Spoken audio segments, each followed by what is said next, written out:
Public Affairs very much thanks Residco, our sole corporate underwriter, for helping to make the production of this show possible.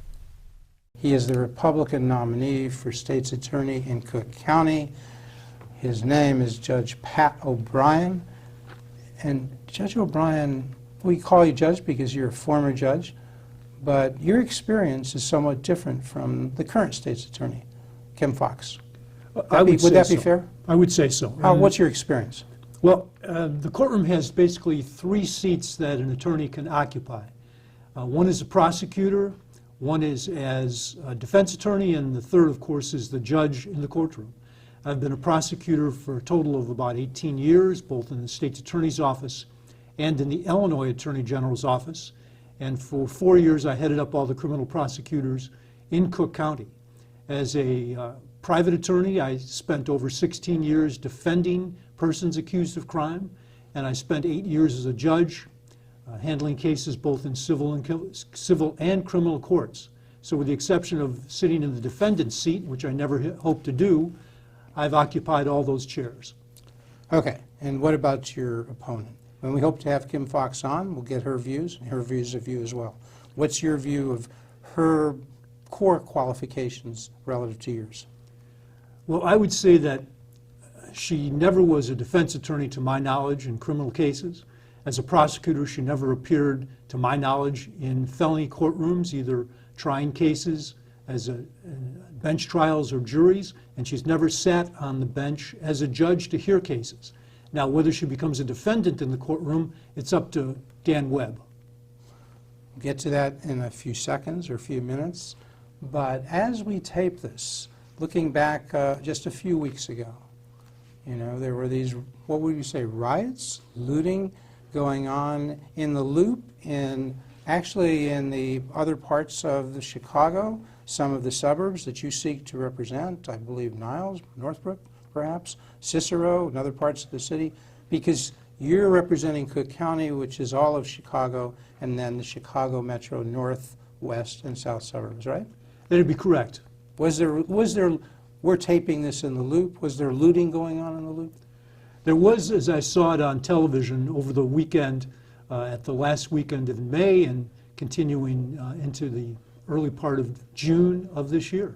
Well, let's go to Cut 1, and viewers will take a look at this. It's a small portion of a 10-minute or so oration by Kim Foxx, State's Attorney Foxx, on May 31st. That the last 24 hours we've been talking about buildings and not policy. That the last 24 hours we've been talking about structures and not structural racism. That for the last 24 hours we have watched our neighbors have to shovel up glass and rebuild after already having to endure closures due to the pandemic. I want us to be clear. We are working with our partners in the Chicago Police Department who have demonstrated extraordinary restraint. What I see is a prosecutor who essentially was AWOL when she should have been present. She tells us that she hasn't been downtown in Chicago since March 18th. It's 2.5 months later. She's the chief prosecutor in the county. So the riots have been going on for at least 2 days when she gets into Chicago. That's where her office is. She's responsible for trying to get a handle on the criminal activity that's occurring. And what is she? She's holed up in her house in the suburbs as if she's a bystander. She's not a bystander. She is the chief law enforcement officer in the county. And what does she say? She says we're working with the police to hold those accountable. Well, that very day on Sunday, her assistant state's attorneys are appearing in bond court, and there are people who are charged with looting and burglary and battery to police based upon these riots. And in 5 of those cases, her state's attorneys are recommending that the persons who have been arrested for these crimes sign their signature, walk out the door, and I guess to join the rioting that's ongoing on Sunday. It's a disgrace. So is that part of a general bail problem where we're not setting cash bail because that's somehow wrong and and improper. So is it part of a larger problem, or is this just something that happened that time? Well, I don't know that it's part of a larger problem on this weekend, but certainly it's something that the state's attorney has to account for in the new bail statute, which she basically got in place. So if you're there, you're in charge of, what, 800 assistant state's attorneys, and you're telling those folks when they go to bond court, what are you telling them that day? What should they be asking for? Well, in connection with defendants who have violent crime and who have backgrounds in prior crime, they shouldn't be asking for I bonds. They should be asking for cash bonds, which reflect the seriousness of the offense and the background of the offender. And in a situation where there's ongoing riots and persons are arrested because of their participation, those cases should have been continued till past the weekend, on Tuesday at least, where they could be reviewed to see if the no bond order is appropriate. You don't release rioters back into a rioting situation. It doesn't make any sense. You have a role in setting a, what'd you say, a legal tone, moral tone? Well, they're the keystone partner in criminal prosecution. The police, as you indicate, investigate. The state's attorneys will add to that investigation. They then are approving charges, and then after the charges are approved, they are taking the case all the way to its disposition, which may result in a trial. Do you ever try cases if you're the state's attorney of Cook County? Well, I haven't been the state's attorney, but I can tell you... Would you try, if it was a major case, would you call it and say, hey, I'd like to try that case? Well, that's what I did all through the years that I was a prosecutor and years I was a defense attorney. And I like to think that experience would go to waste if I didn't, in certain situations, actually go into a courtroom and represent the people. And you tried roughly how many criminal trials? Hundreds. Jury trials, how many jury trials? Oh, jury trials, somewhere close to 100, Bench trials? over that. Kim Foxx, how many trials, criminal trials has she done, do you think? How many fingers do you have on your right hand? 4? You have more fingers on your right hand than she has jury trials. Is that important? Would she say this is an administrative role that's not usually the state attorneys don't usually try them? Can you lead? Can you oversee if you don't have the experience you have? Well, the answer is yes, because I've had state's attorneys and worked under them who didn't have backgrounds as prosecutors. However, I would note this, that if you don't know what you're doing, it's best to have people around you that do, and I would say that she basically has shut herself off from any of the appropriate kinds of experience that could help her. So she's not just deficient in her own experience, she's deficient in the people she's staffed around her to give her that experience. We're taping this in the time of George Floyd. It's been a momentous or major matter. What does George Floyd represent to you? You know, as a state's attorney, you'll be working with police. Is it simply a police matter? Is it a state's attorney? What's the lesson of George Floyd? Well, the lesson is that as a state's attorney, no one's above the law and no one is beneath its protection. So when I look at a police officer and there's wrongdoing, they've got to know that they're going to be prosecuted. And to have any other kind of reaction to that doesn't do any good and actually hurts the majority of police who are doing exactly what they're supposed to do, obeying the law, protecting the citizens. So a failure to prosecute bad police is a failure to give the kind of good police the protection they need. Excuse me, what's your view of the policeman who had his foot on George Floyd? Well, the police are trained on a role, on a model for force.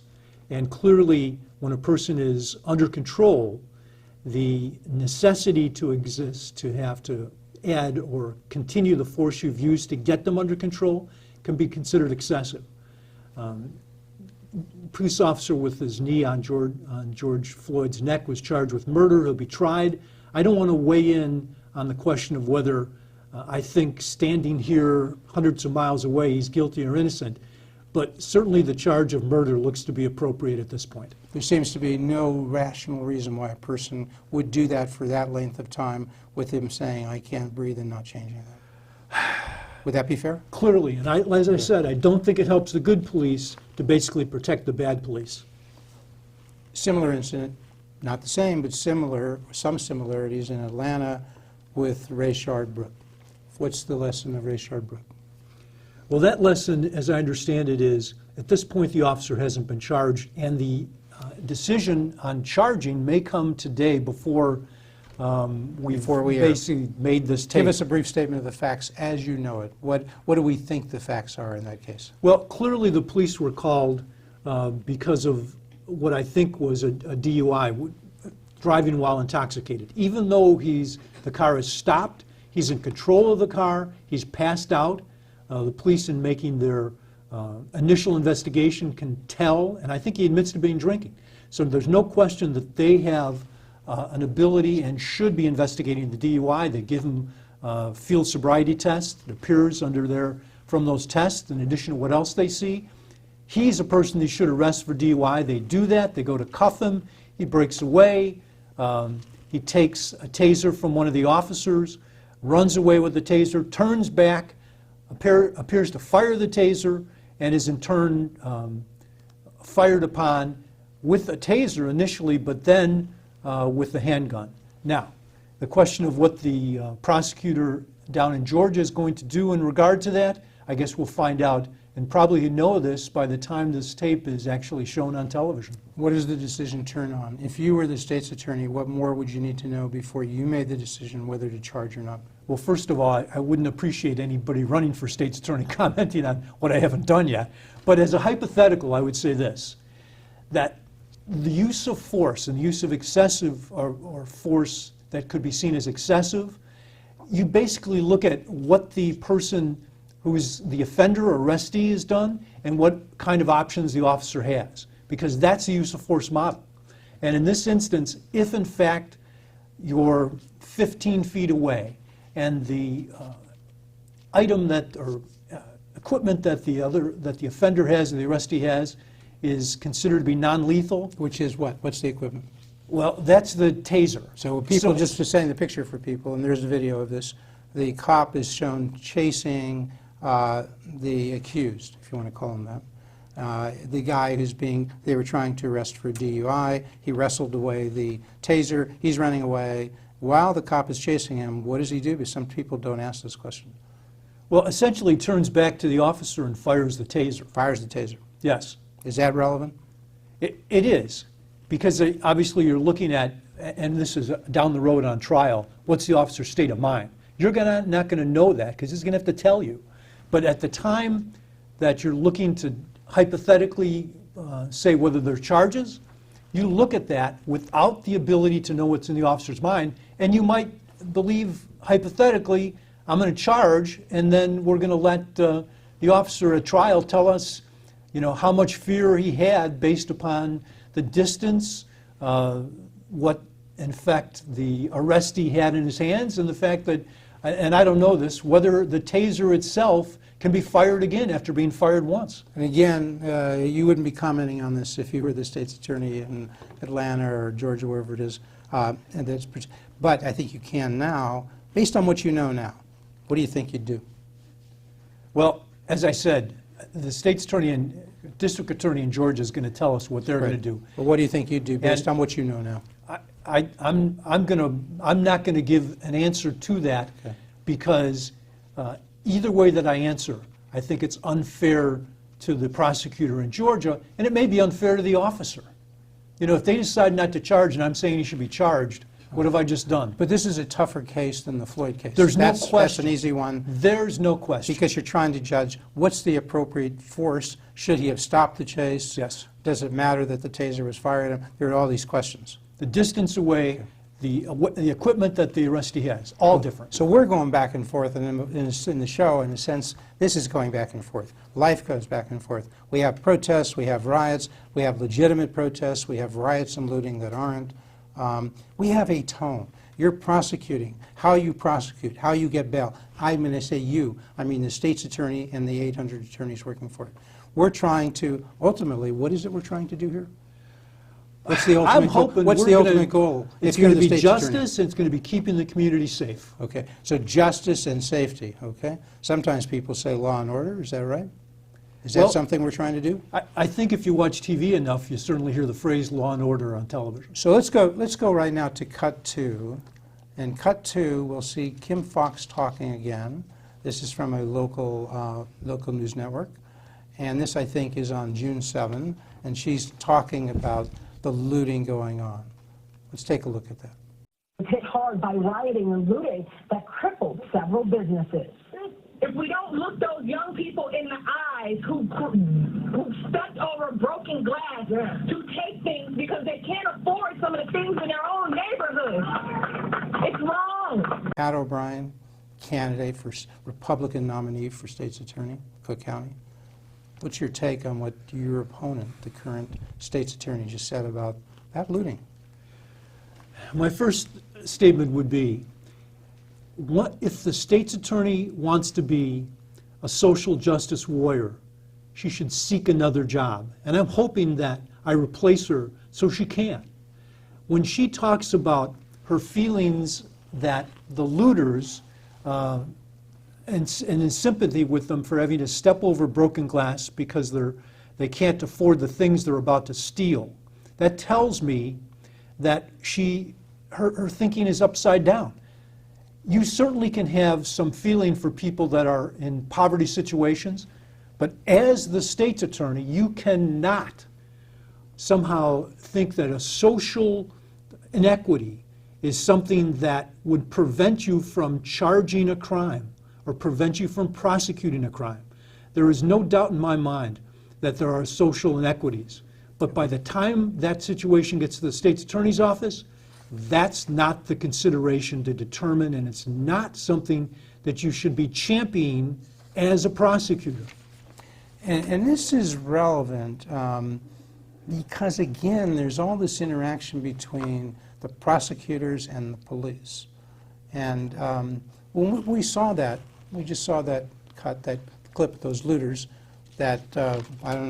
and we saw the reaction of Kim Foxx, state's attorney. You've now heard the reaction of Pat O'Brien.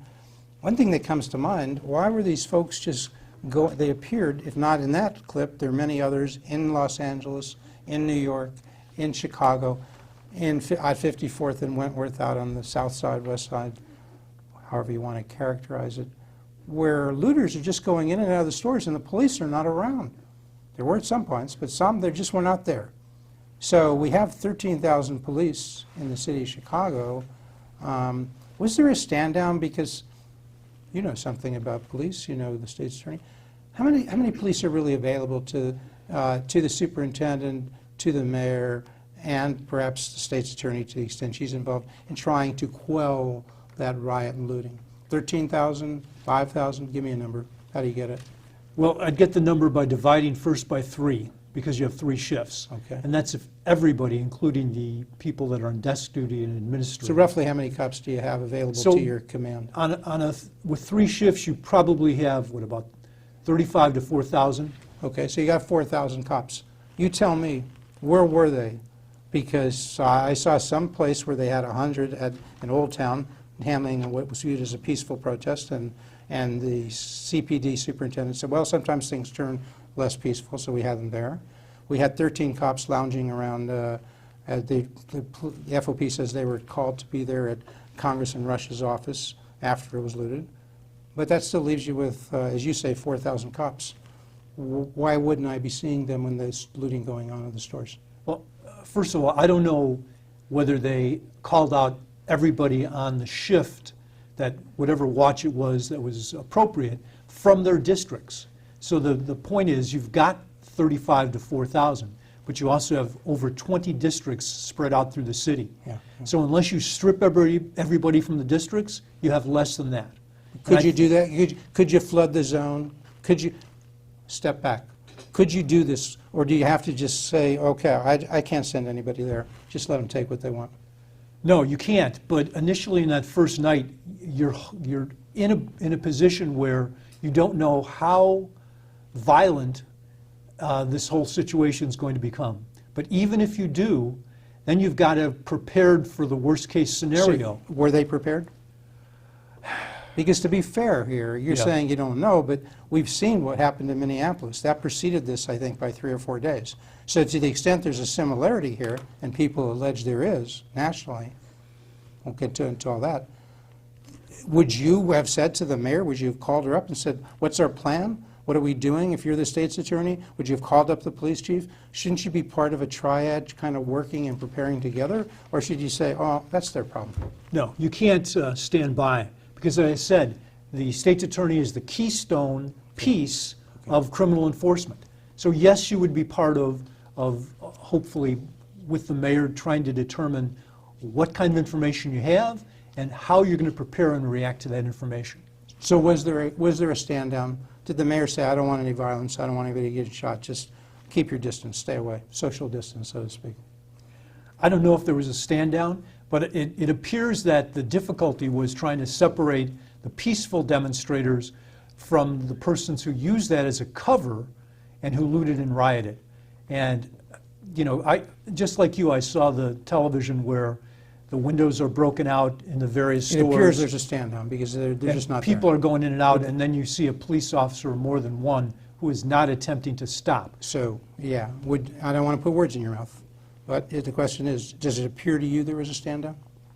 It appears that the police who would, on their own, police crime, didn't feel at all points in time that they were directed to police that crime.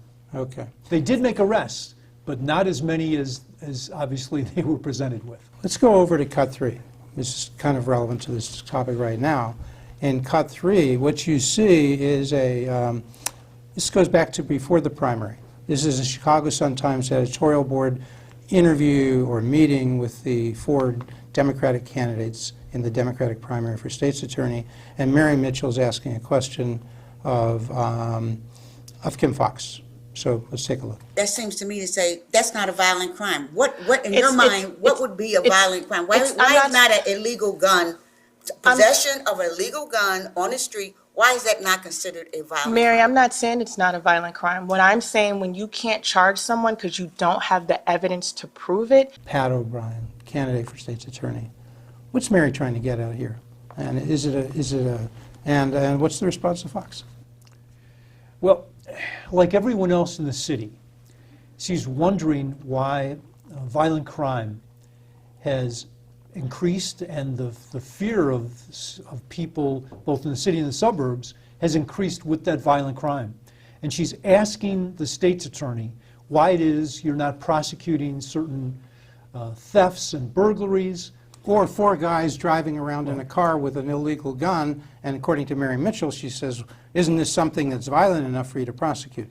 And what does Fox say in her defense? Well, she says... You saw the clip? Yes, I did.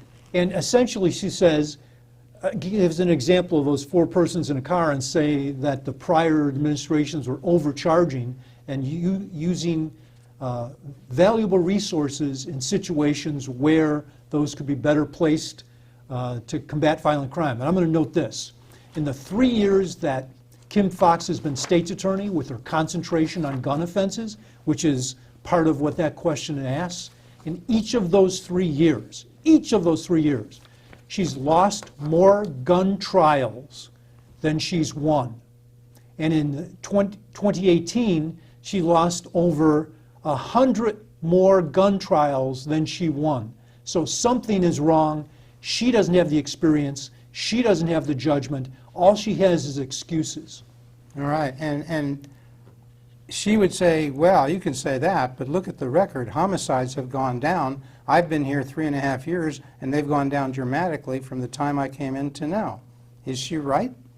Well, the numbers have gone down because 2016 was a bonus year for killing.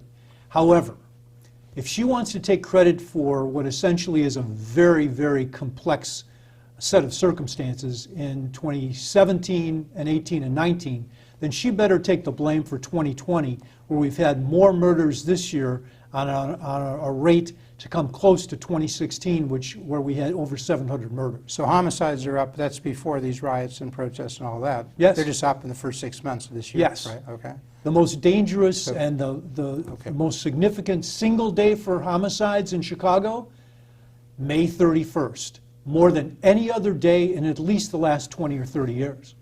So 2 problems to focus on the courts. One, what about domestic violence court? There is a separate court, people may not realize, for domestic violence.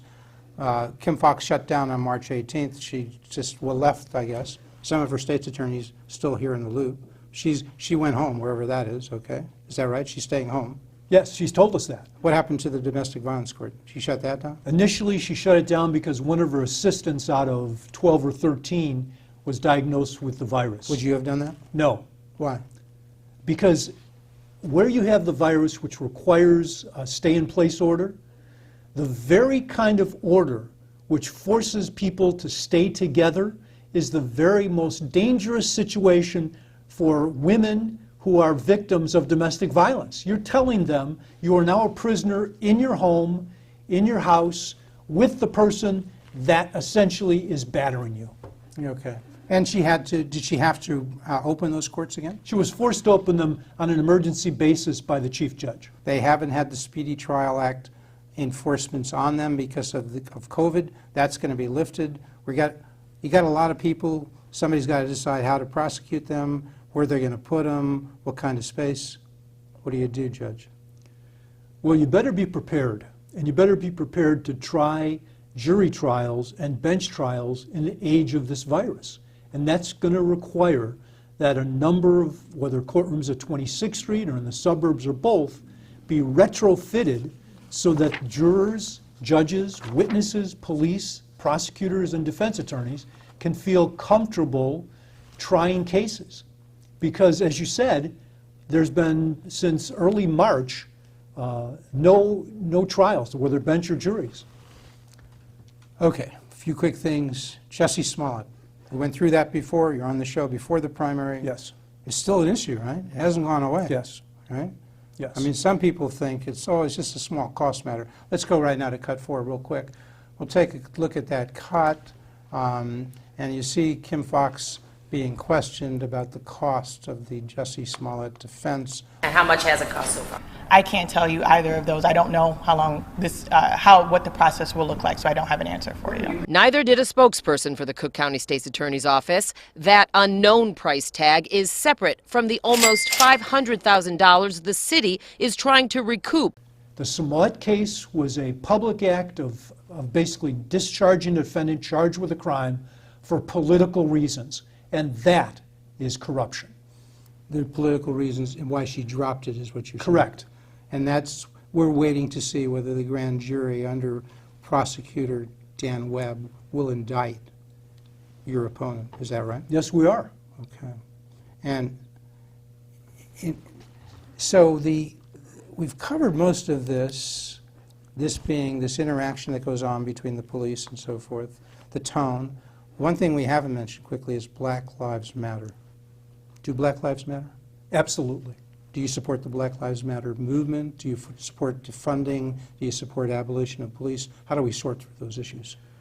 Well, obviously in this time where it's very, very heated, sorting through the issues becomes critical. I think Kim Foxx has essentially fallen on the side of condemning the police, thinking they're psychopaths with guns, while seeing the Black Lives Matter movement, which is appropriate, as somehow having the angels on their side.